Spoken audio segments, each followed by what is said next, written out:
মেয়েদের জাতীয় খাবার ফুচকা কিভাবে তৈরি হয় দেখুন।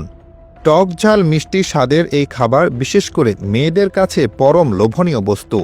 অথচ এই ফুচকার আটা বা টক তেঁতুলের চাটনি তৈরি হয় পা দিয়ে পিষে। পা ছাড়া যে এই খাবারের স্বাদ কল্পনা করা যায় না, এটি হচ্ছে তার প্রমাণ। দেখুন কতটা সুন্দর পরিবেশে তৈরি হচ্ছে ফুচকা। বিশ্বাস করুন আর নাই করুন, দেশে এখনও এমন দৃশ্য দেখা যায় যেখানে পুরুষেরা তাদের পায়ের সাহায্যে এই খাবারগুলোর উপকরণ মাখে বা পিষে মিশ্রণ তৈরি করে। যে আটা দিয়ে মুচমুচে ফুচকা তৈরি হয় সেই আটা পায়ের তলায় ফেলে ভালো করে মাখানো হয়। শুধু ফুচকায় নয়, ফুচকার টক বা চাটনি তৈরির জন্যেও তেঁতুল পায়ের নিচে পিষে বানানো হয়। আর রুটির আটাও যে একই কায়দায় তৈরি হয় তা অবশ্য এখন সবাই জানে। ভাবুন তো একবার, একজন মানুষ হয়তো সারাদিন পরিশ্রমে ঘেমে আছে, তারপর আবার ধুলোমাখা পা দিয়ে দিব্যি মেখে ফেলছেন ফুচকার আটা, আর সেই আটা দিয়েই তৈরি হচ্ছে মেয়েদের প্রিয় ফুচকা। শুধু তাই নয়, তেঁতুলের চাটনির জন্য তেঁতুলও পায়ের সাহায্যে মাখানো হয়, তা তো দেখতেই পেলেন। যে খাবারগুলো পায়ের স্পর্শে তৈরি হচ্ছে সেগুলোই আবার পরম তৃপ্তিতে খাচ্ছেন নারীরা।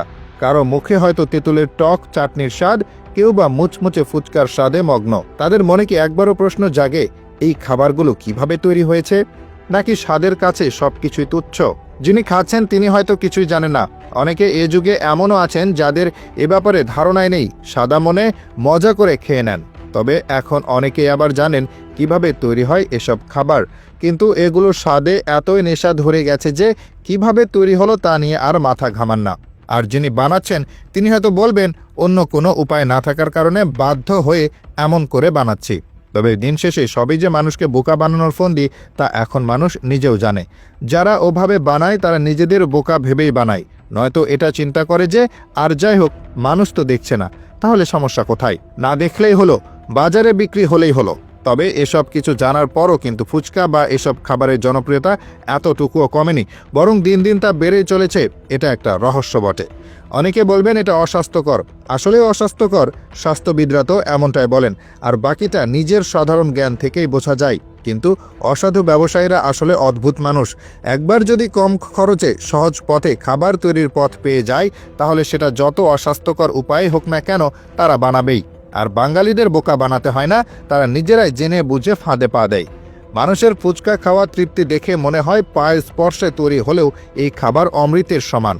কথাগুলো একটু মজা করে বলা হচ্ছে, তবে বাস্তবতার দিকে হালকা করে চোখ ফেরানোর জন্য এমনটা বলা। এসবের চোখে পড়লে আমরা নাক কুঁচকে ফেলি, কিন্তু একটু পর ওই খাবারগুলো ঠিকই আবার খেতে যাই। অনেকে বলে বসেন দু একটা ভাইরাল ভিডিওতে অমন হয় বলে কি সবখানে একইভাবে বানানো হয়? এগুলো সব ভুয়া। আসলে চারপাশে এগুলো ঠিকই ঘটে, আমরা কেবল চোখ বন্ধ করে এড়িয়ে যাই। তাই পরের বার যখন এসব খাবার খাবেন তখন একবার মনে করবেন এটা তৈরির পেছনে পায়ের অবদান আছে।